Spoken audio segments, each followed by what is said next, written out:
contact information, we will be able to send that to you.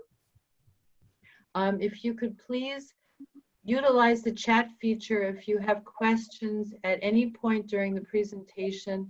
We're hoping to pretty much save the questions till the end, but if we notice something that seems really pertinent and very pressing for that moment, we will answer it at the time that it's that we receive it.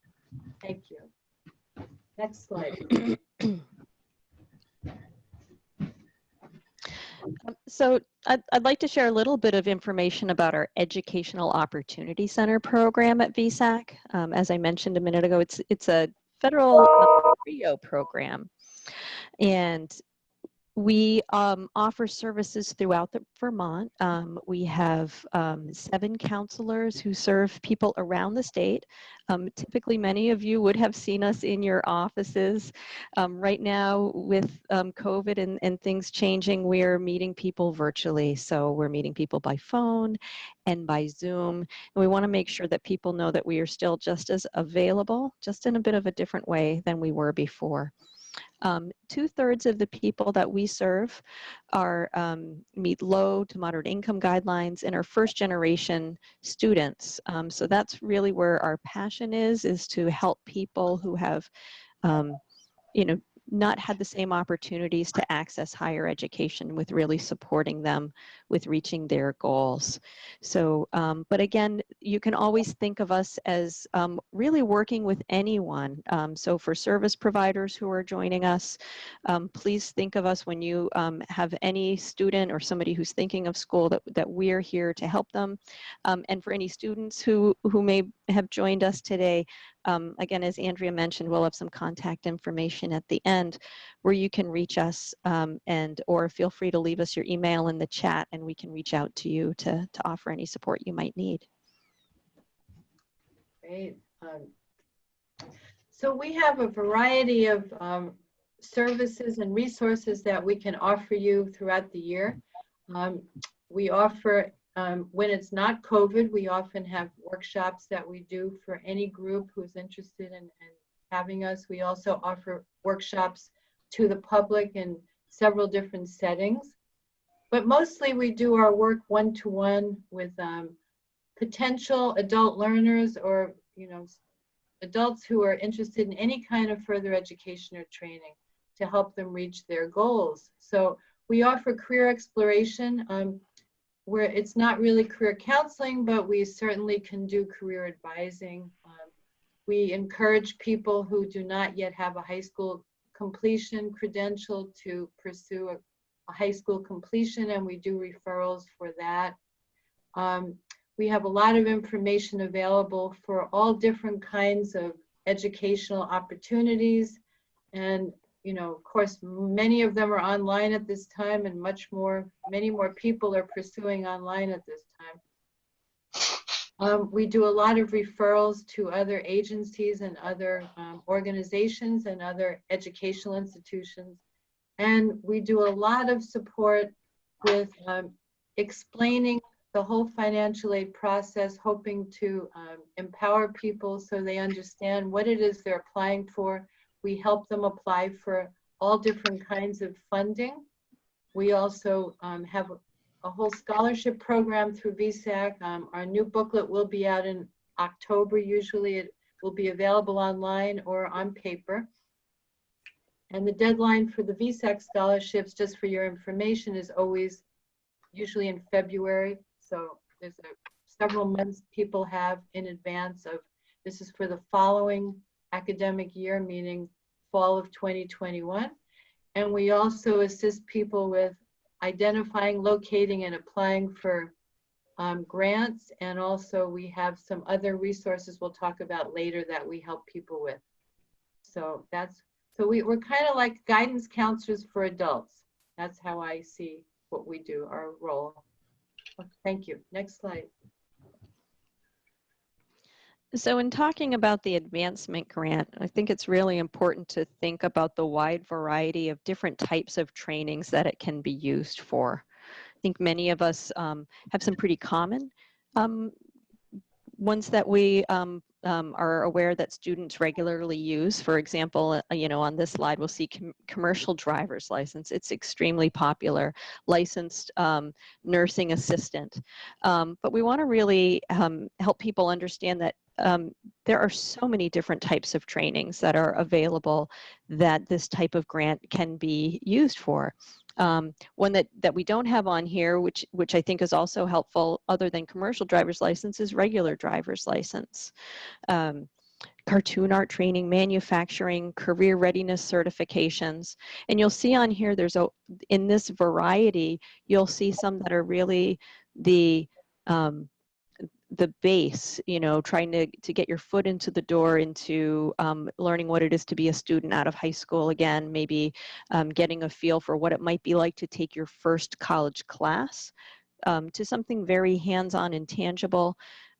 We see some that are very short programs, maybe 6 to 8 weeks long, and others that are full year intensive programs. Or as we'll move forward in some of the next slides, there are some that are even 2-year programs that this can be utilized for. So it's pretty exciting that we have a grant that can be really so flexible to be used for a wide variety of programs, both in Vermont and outside of Vermont as well. We just wanted to remind people, if they're not familiar with this resource, the Pathways to Promising Careers resource, we will send you a link so you can actually see the full resource itself. But really, it talks about a lot of different careers in Vermont that are considered to be at least high paying, more than minimum wage, livable wage, and also high demand.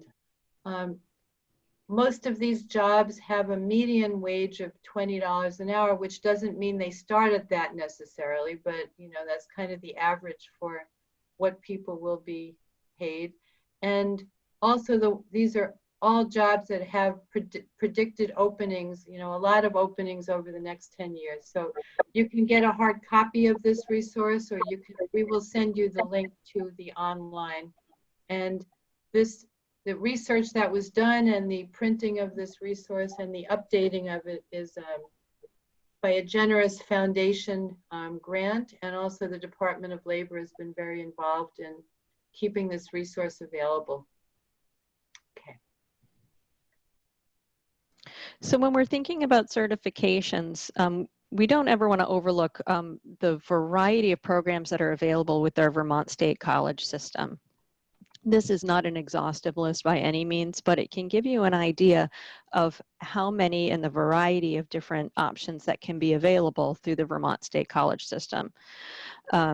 So for example, Community College of Vermont, they actually, I believe this year, they've added 3 additional certificate programs to their list.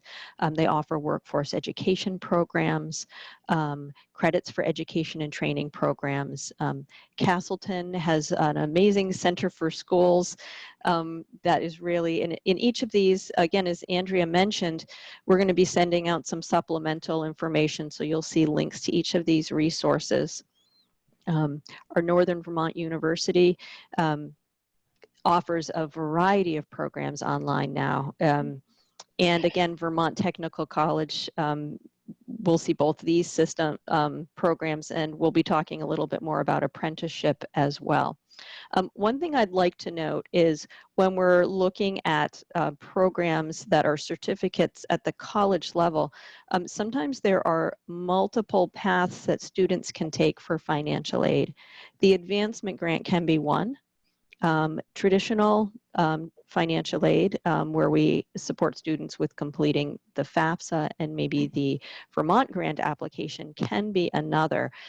We'll be talking a little bit more about referrals to our EOC program. And this is one of the main reasons that it can really be a benefit for a student when they're looking at comparing programs or looking at a program where maybe there are different paths for financial aid. Our understanding of these programs and which financial aid package may be the most beneficial for the student can really make a huge difference in the student be able to access and complete that program. So, so again, when we're listing this, advancement grant can be one option for financial aid, but there may be others. Yeah. Okay, great. So we have this is just a very small list of there's an enormous amount of additional certification programs available that students in Vermont can access. This is not by any means a complete list. And before I even say anything about this, I just wanted to add that in addition to the state college system, UVM has a lot of certificate programs. Champlain College has a lot of certificate programs. Other colleges in Vermont also have certificate programs. So, you know, there are a lot of things available. For example, Champlain College now has some mediation certificate programs. They took over from Woodbury College, that whole thing. They also, UVM has a lot of things that have to do with well, I mean, there's so many things. But anyway, I want to talk a little bit about some of these, the adult career and technical education centers, all the centers in Vermont, which are connected to high schools, also have adult programs. And generally, when it's not COVID, there's a lot of in-person training programs in the evening. And adults can also access daytime programs and use an advancement grant to cover the cost of those programs. For example, cosmetology, an adult can go into the daytime cosmetology program at a tech center and use an advancement grant to cover that. The Burlington Code Academy. The Advanced Welding Institute, I wanted to say something about that because that is one of the programs that only uses the Pell Grant and the VSAC grant and only uses degree funding. They in fact don't use the advancement grant for that program. So even though it's a certificate, we do help people with degree funding for that program. There's a lot of massage therapy trainings around the state. There's many CDL trainings around the state, and there's many other types of trainings that people can access. So this is just some examples. I also did notice that Carrie Wright was here with us today, and she works out of Vermont Technical College's continuing education program, and they have a tremendous amount of offerings through that program as well. Okay, thank you. Next slide. So we also wanted to just briefly touch on the Vermont Registered Apprenticeship Program. And I know we have some partners who've joined us today from the Vermont Department of Labor's Workforce Development Division, Vermont Technical College, and CCV. So it's pretty exciting what's happening with the apprenticeship program in Vermont. It's growing. There are more partners getting involved. And currently there are nearly 700 active apprenticeships in Vermont. So this again just briefly touches on that within the apprenticeship program, similar to what we were speaking about before. Sometimes the advancement grant is a tool to help students get started in this program. Also, traditional financial aid sometimes is a piece of that equation to really make it work for students. I'd like to note that we have an upcoming Zoom room that is specifically going to be covering certificate trainings in Vermont. How many of those brackets do you need? 250? I hear somebody's voice in the background. I'm sorry. I thought there was a question there. So again, if we're just touching on this, wanting to express that there is a wide variety of training out there, but we will be talking more in depth about this at a future Zoom room.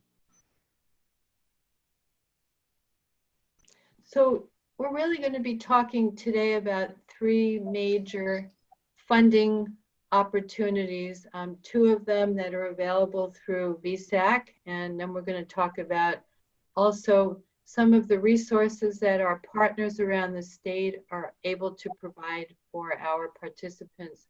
So we'll be talking about the Vermont Advancement Grant, which used to be called the non-degree grant, and we'll be talking about the Curtis Certificate of Value Training Scholarship. And that particular scholarship, we're very happy. Our funds have been expanded. The Curtis Fund has raised a lot more money for us. It used to be just a scholarship that could be used for people in degree programs. We now have a new training scholarship in the past year or so that people can use, and we'll talk about it a little bit later, for programs that are not leading to degrees, but are leading to some kind of certification or training.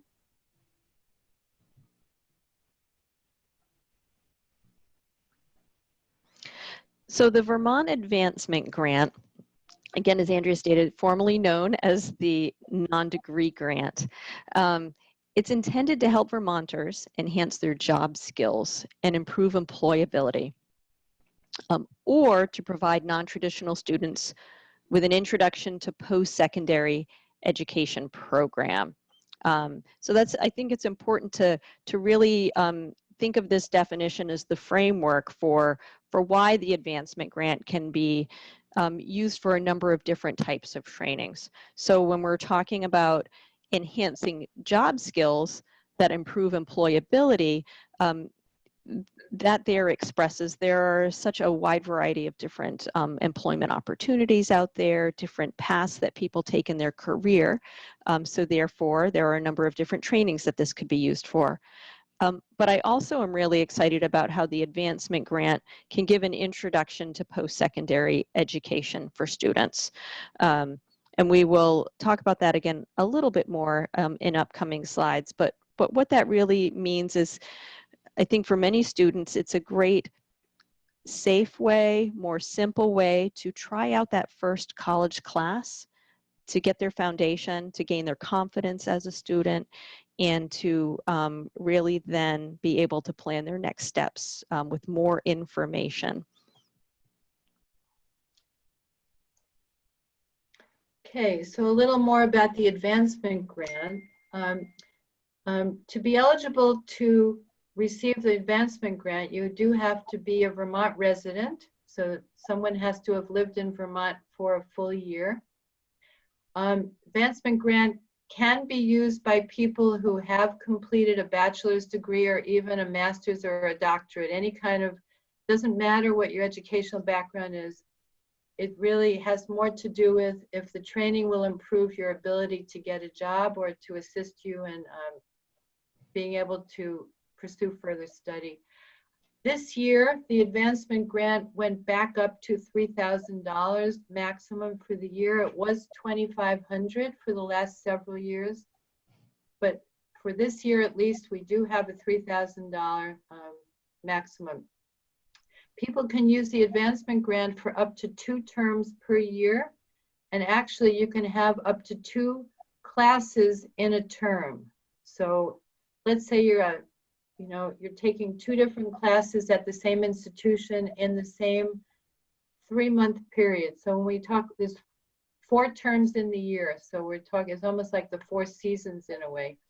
So people can also get up to 6 semesters of advancement grant funding in their lifetime. So if you use, let's say someone needs all 3,000, if they're doing, for example, CDL training and they need all 3,000 all at once, that's considered 1 grant. So they might still have 5 left in their lifetime. I think it's also really exciting to note that the advancement grant can be used for students who don't have their high school diploma yet, as long as they're not enrolled in high school. So we have, while we feel that high school completion is really an important goal for everyone, we've worked with a number of students who haven't been able to reach that goal yet, but could still utilize the support of the advancement grant for career training. So, as Andrea was just mentioning, the commercial driver's license, that is a great example of a training that can lead to a career for an individual where the high school diploma is not yet required. Additionally, the licensed nursing assistant is also a very common one that we see for that. So that flexibility of the advancement grant for people from just such a wide variety of education levels is really exciting. But again, it's important to know if somebody is enrolled in high school, the advancement grant is not available to them until they have completed high school. But if they are not enrolled in high school, and they could utilize the grant for career training, then it can be something that's available to them. So there are some things that are needed to complete the physical application for the advancement grant. There are some different sections of the grant. At VSAC, we appreciate how the advancement grant can be more simple than many other financial aid applications, but there really is some essential information to make sure that we have everything we need to be able to process the grants. So the first section is really about the student's personal information. So some of those standards of, address, phone number, email address, date of birth, social security number. And additionally, with that, there's some information that's needed to determine if the student is a dependent student or an independent student. With traditional financial aid, for example, when a student is completing a FAFSA or the regular Vermont grant application, we're following the federal guidelines around what dependent or independent student might mean. But under the advancement grant, there are some specific questions. So if a student is under the age of 24 and there is a 3-year period where they, this is getting down into the weeds, but there are some ways if they have truly been independent, not claimed by a parent, not lived with a parent, not received financial support from a parent or guardian for 3 years, there are situations where a student can be considered independent under the advancement grant, where they would not have been found independent under traditional financial aid. And sometimes that's one of the criteria that we're using when we're working with a student to determine what path might be the most beneficial for them financial aid wise. So again, that's getting a little bit down in the weeds. If you have specific student questions, we'd be happy to help you with those outside of this to help determine what might be the best path for them. So there, again, there's the personal information. Another really essential piece is information about the training that the student is looking to take. Specifically, we need to know where they're going to be going to school, what enrollment term, and again, as Andrea mentioned, they can roll in up to 2 terms a year to receive funding, with the cap of it being $3,000. The name of the course, plus details on that course information. The cost, the start date, etc. And also, if you're working with another organization, if they are already offering financial aid toward that, that would need to be included on the application as well.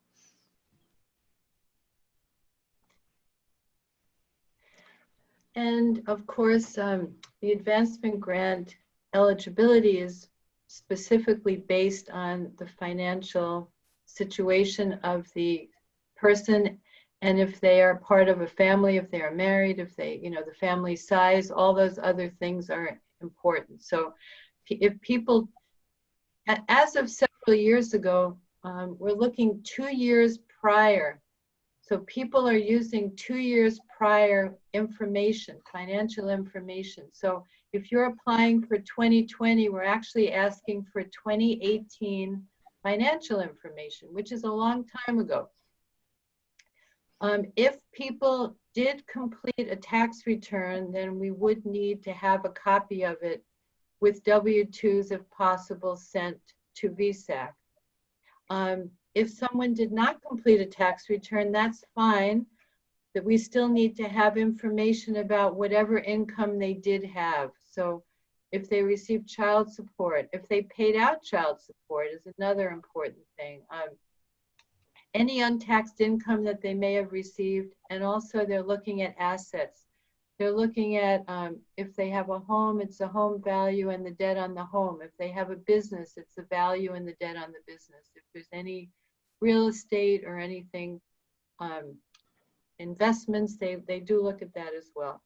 So we can get a little bit more specific if people have questions, but with the application for the advancement grant, there's often unusual circumstances or special circumstances that sometimes need to be considered, and that's what we often help people with. Because people, not every situation is very straightforward and clear.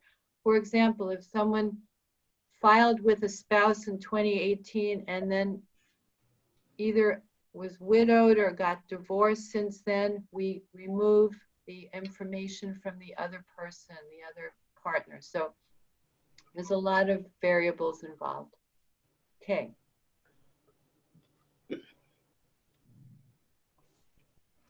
So there are several different ways that students can apply for an advancement grant. So we still offer a paper application, but we have a really nice website as well where people can apply electronically. And there, when I'm working with a student on completing an advancement grant application, we'll often talk through the couple of different ways to find out which is the best match. Online is definitely a plus in that you are submitting automatically. VSAC is receiving that application right away.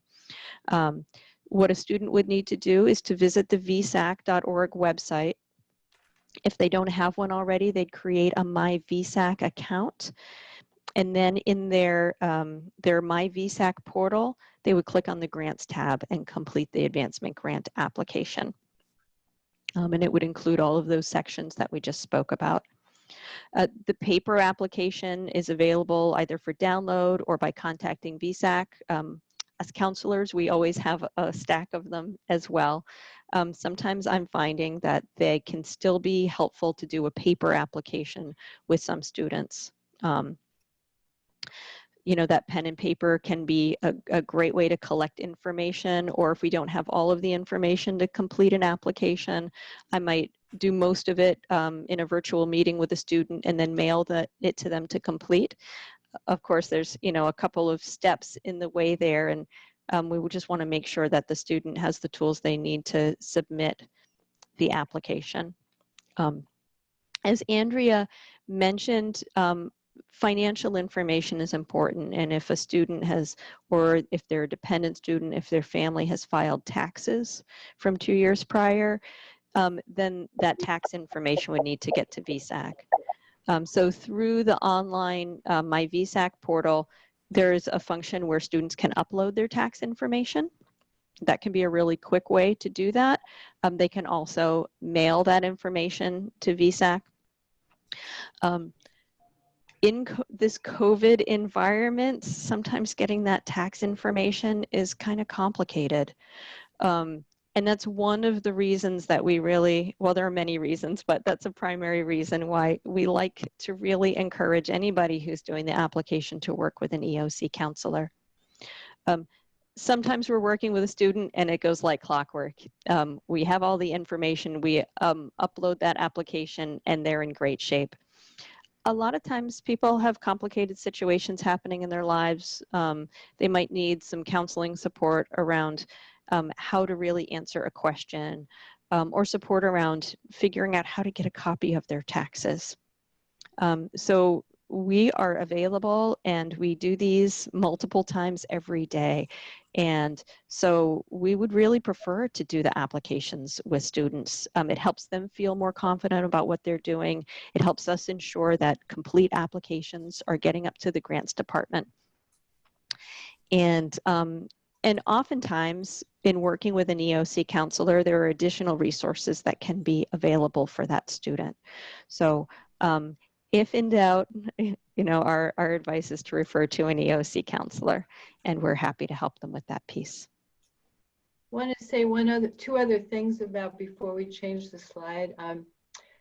Another advantage to if we're involved with helping people with the advancement grant application is that we can help them follow up because oftentimes people think they sent something in, or they weren't, they're not sure why they're not hearing back about something, or in some cases, and I still find there's a percentage of people who really do not use email and are really not comfortable using technology.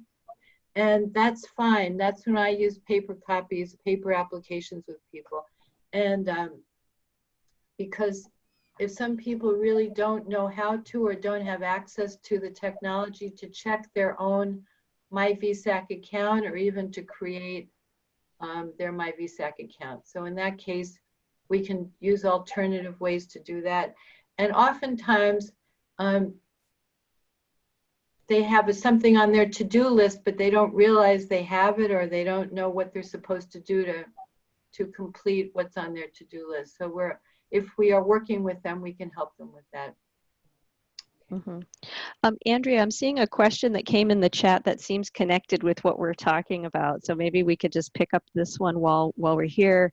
And the question is, how long does it take between a referral to an EOC counselor and an outreach to a consumer? May I refer? I didn't understand the question. How long? Sure. Sure. I think the question is how long, you know, if somebody's referred, how long will it take for them to receive an appointment? And I guess I'll just, my thoughts on that is it's really fast. There's a number of different ways that, and we'll talk about this a little bit more as well, but at the end of the presentation, we'll have a map up with all of our email addresses. You're welcome to email us directly to refer a student. You can call us. The student can call us. And when we're speaking with any of you, we just pull up our calendar and we make an appointment.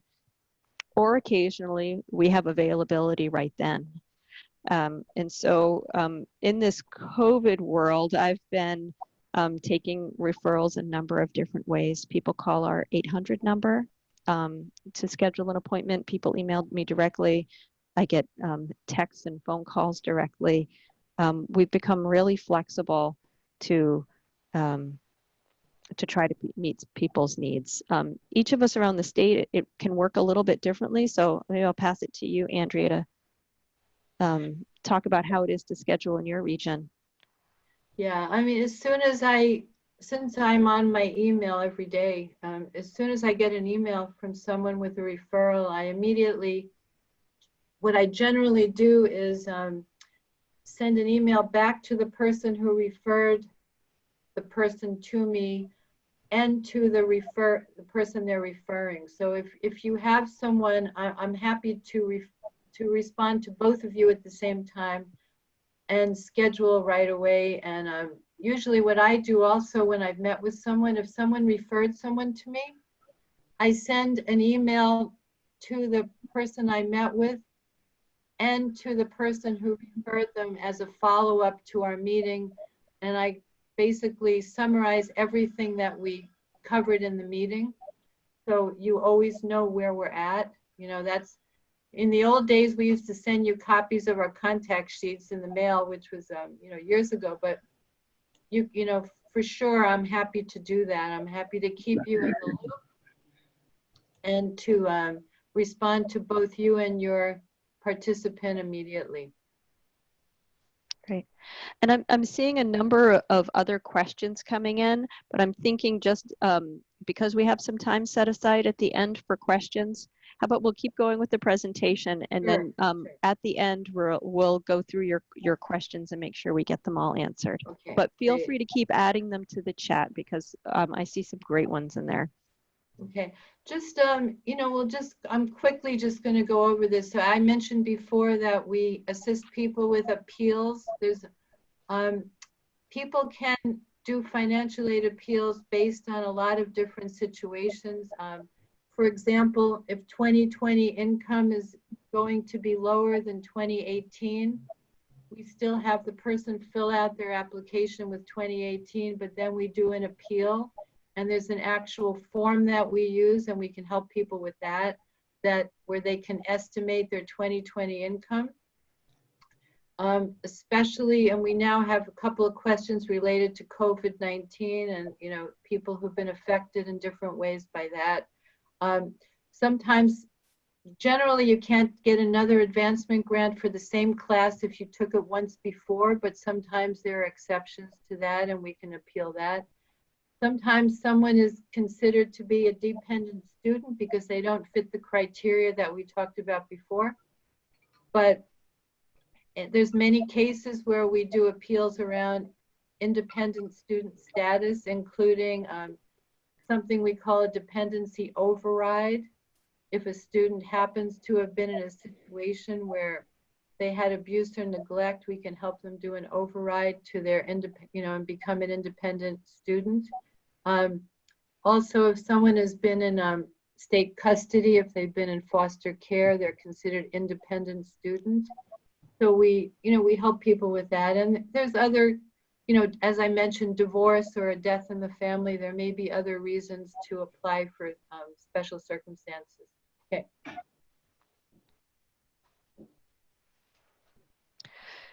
So we have some additional workforce training funding now available at VSAC that can really help with filling in some of the gaps for students that we still see even when we're utilizing the advancement grant. One that we're really excited about is the Curtis Training Scholarship, or Curtis COV, Credential of Value.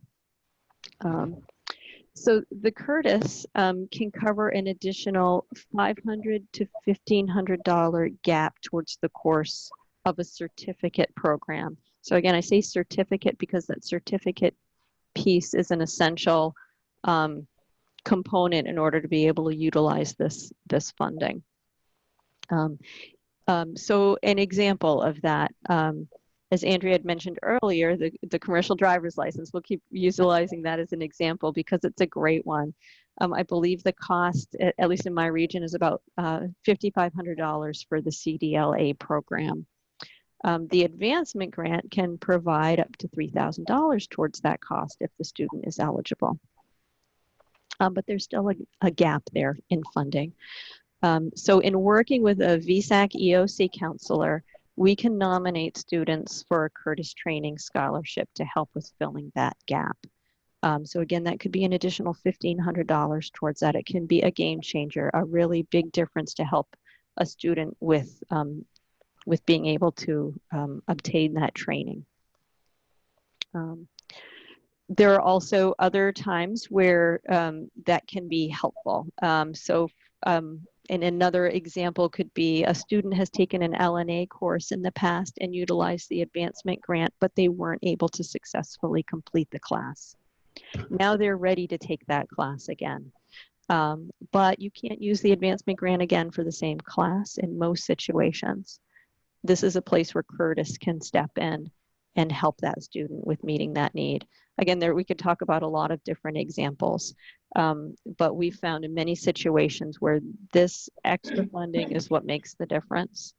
Again, it's for students pursuing a certificate, a credential of value, and the important thing to note with this is that they must be working with one of our EOC counselors, to be nominated for this funding. Can I just say one more thing about that? Even the Welding Institute, Advanced Welding Institute, even though it uses degree funding, it is a certificate program. So that would be eligible for a potential Curtis Training Scholarship also, even though they're actually using degree funding for that program. I'm glad you mentioned that, Andrea. And another one that I've been really excited about in the last year is for our LPN students. Yes. So they may be doing that one-year program at, say, CCV is our most common, VTC. And it's an expensive program. It's a great program, and students are going with traditional Title IV funding. But we can also nominate them for this additional scholarship, which can make a big difference for them. So the flexibility and the number of different programs is super exciting for what this is for. Great, thank you. I think that probably, I'm just going to say, we have 15 minutes left and we want to leave some time. So I think we're going to go I'm going to go more quickly, at least on my slides, because I want to make sure we have time for all the questions. So we mentioned earlier, and many of our partners are here today with us, and we thank you very much. But We always encourage people to consider other options. We do a lot of referrals to other organizations and agencies for potential additional funding, or sometimes if people are not for any reason or for some reason not eligible for some of our funding. So we always refer people who are eligible for WIOA program to the Department of Labor, both the youth program, which can be people who are 18 or 20, so these are people we work with, and anyone who is going for CDL training who either is a woman or is a man of color, we always refer them for the additional $1,500 grant that the Human Rights Division has in the state. We often suggest people pursue, veterans benefits if they are veterans. If they are employed, we always ask them to check and see if they have employee tuition reimbursement. Sometimes they don't even realize they have it. Oftentimes in those cases, the employer pays back the student after they successfully complete the program. So it does involve the student being able to lay out the money, oftentimes upfront. If someone is in the REACH-UP program or the post-secondary education program, and if they're not, we always refer them if they seem to have eligibility for those. AmeriCorps is another great program for people who are looking for interesting, meaningful employment, and often, and then they have funding available afterwards to use for further education. And I often refer people to Voc Rehab because often people don't realize they're eligible to work with Voc Rehab, so I often check with them to see if they are. Voc Rehab offers a lot of valuable assistance as well. Okay. And we also just want to point out quickly that VSAC has a number of resources available online through our website. So again, you can set up a My VSAC account. Grant applications are available. We have a great adult student resources section that we're actually reworking right now as well. So in the coming weeks, those pages will be refreshed with a new look and some great up-to-date information. We have videos and tutorials. So please consider looking online as well for more resources.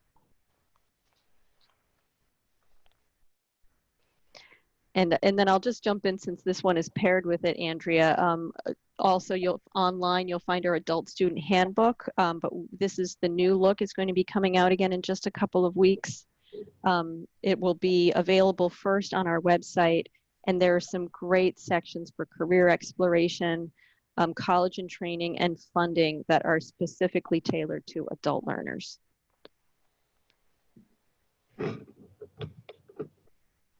All right, and here is the map we mentioned before that shows where we are all located and also gives our email addresses. Basically, our email addresses are generally just our last name at vsac.org, except for Mary Lynn, which her whole last name is not listed there. And we also have the toll-free number that you can, people can call that as well. I personally prefer myself to receive texts and emails, not phone calls, because my cell phone service at my house is not very good. So I actually use my landline to call people. So it varies between us, around the state. So please do, and we will send this as a resource, as a follow-up to you. As we mentioned, we're going to send a list of resources after our presentation today. Thank you. I think the next slide. And this one again is just a want to learn more. Again, we mentioned the website. You can always find our contact information and more resources on there. And Facebook is also a great place. You could follow VSAC. There are announcements for each of the Zoom rooms that we're doing. And other resources as they're coming available can also be seen through VSAC. If you're a user of that platform, it can be another great way to hear about what we're doing. Yeah, and just as far as our Zoom rooms are concerned, we are going to be sending out everyone who's been here. You'll be invited to every Zoom room, and you can forward that email to other people, that you would like to, make sure they know about it. And And you can also go to the calendar page on vsac.org and see our calendar of events of Zoom rooms. Okay, great. All right, so now it's time for some questions and answers. It is 10:51, so we have a little bit of time. I see a number of questions that are in the chat. So we'll go through them. First, I'm seeing people who are looking for follow-up information, so we'll definitely be sending that out. So how about I'll just read some questions in order, and as you all are thinking of additional questions, please feel free to put them in the chat. Let's see. I'm just scrolling through to find our first.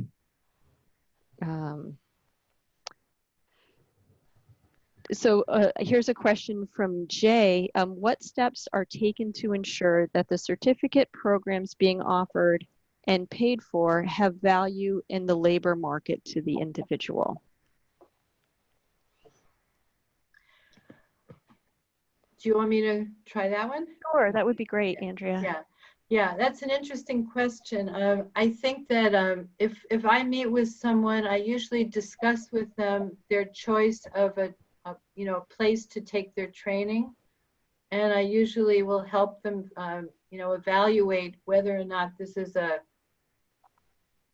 going to be a good place for them to do their training, whether VSAC only authorizes advancement grants for schools and training programs that meet certain criteria for us to be able to cover those that training. So the school has to be one that does some follow-up themselves on employment of their students and their graduates. And the school has to be responsive and fill out information that VSAC requires. So if they don't fill that out, or if they don't meet our criteria, we won't fund that program. So that's one criteria. Second one is, usually I would have someone contact the training program or the school and speak directly to someone, either on the phone or by email, to make sure that what they need is being offered there. So I think we would do some career advising with someone if we're working with them as well. Do you have anything to add, Susie? I think just that last thing you said there is exactly it, career advising. And in Vermont, we find, each community is different in what's available. So, I think in our program, we don't just say, okay, let's just fill out this application. We have a conversation with people around what their goals and plans are, and help make sure that they have the resources and the supports to reach that goal that they're trying to get to. People take classes for a variety of reasons, but the ultimate goal often is really around employment and career. And the last thing that we want to do is to be promoting somebody with doing a program that won't result in the goal that they want to reach. So I think, when we're working with people, we really try to help them with seeing what the resources are that are available and being creative and finding the path that will really help them reach that goal. Yeah. Okay, so the question about sharing the PowerPoint with attendees, yes. Anyone who would like a copy of the PowerPoint, please. Are we going to send it to everyone, Susie? Maybe we should just do that. If we have your email address, we can send you a copy of the PowerPoint. Yeah. Does that sound fair to do that? Mm-hmm. So I think we're going to be doing, one thing is we did so much marketing of this that we could send it out to just everyone who we notified about this. We're talking about posting these on our website, but I think if people want it quickly afterwards, if people could put their email address in the chat, could be a way for us to be sure that you get it in case you didn't get one of the direct invitations to attend this event. Marilyn, do you have any other thoughts about that? Yes, that would be the most efficient. The recording, we can send out the recording and the PowerPoint of a PDF of the PowerPoint will be smaller, and that can go out probably by tomorrow. The Great. Recording would be available to anyone who wants it. It will take a little bit longer to get it onto the website. So, and there seem to be a couple questions that are, I think, easy, quick responses in terms of the advancement grant that were asked earlier. Yep, I see one here. Someone who disenrolls from high school has to wait how long before applying for the advancement grant? 3 months. Yep. So for example, if, yeah, so 3 months, that's the quick answer for that. Yep. Because I'm having a little trouble seeing all the questions. So are you seeing the, you know, Okay. there's a lot of How stuff about, mixed in? Yeah. Yep, I'll continue scrolling down. There's a PowerPoint question. So I think, let me see, I'm sorry. There's a long one I want to read through here quick. Yeah, advancement grant funds are limited. Is there a decision access cascade for determining which source of funds might be the best path for students?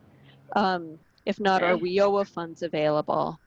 So just to, I guess, to start on that's a question from Jay. Yes, we've had years in the past where we have run out of the advancement grant. It's a popular grant, can be used for a lot of different things.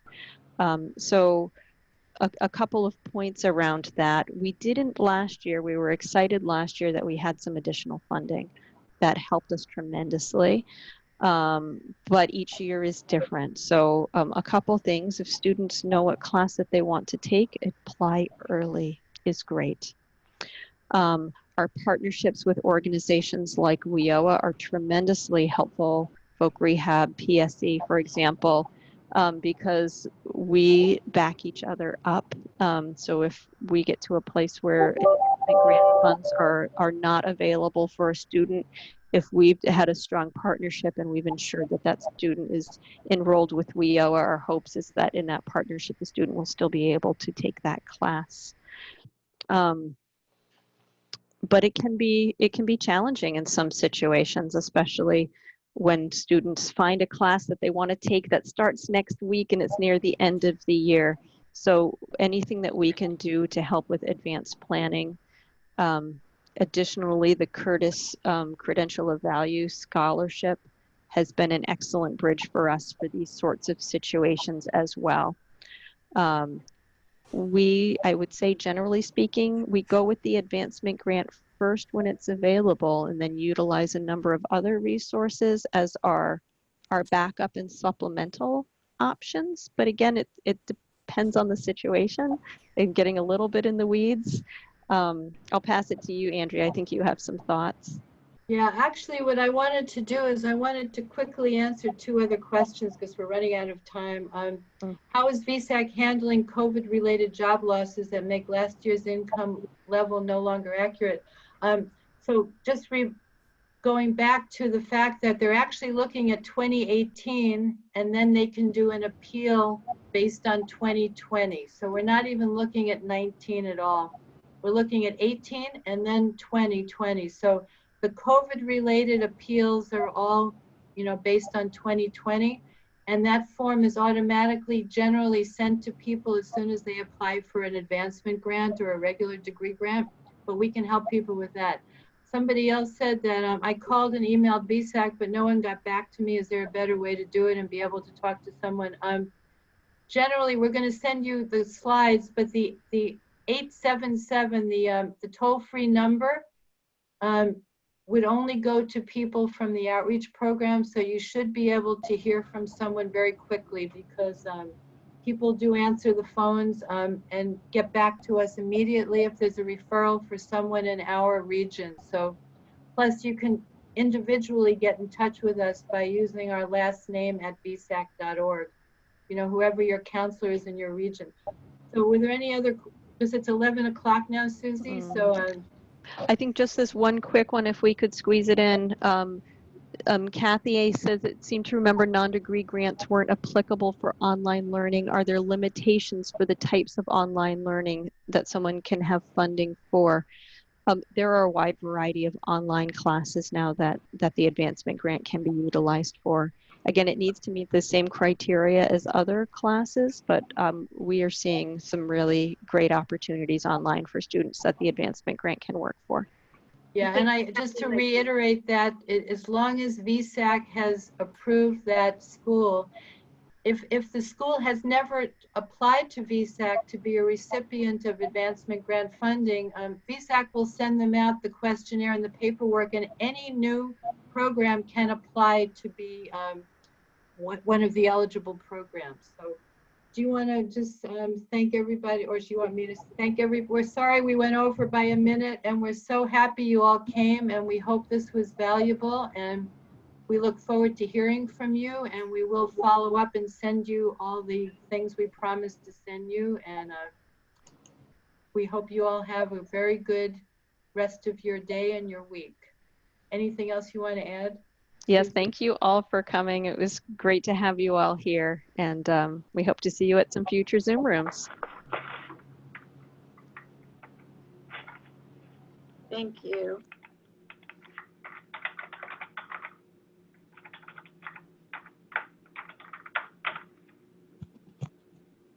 Are we staying on? Yeah, maybe we can stop recording now, Chris? Yeah.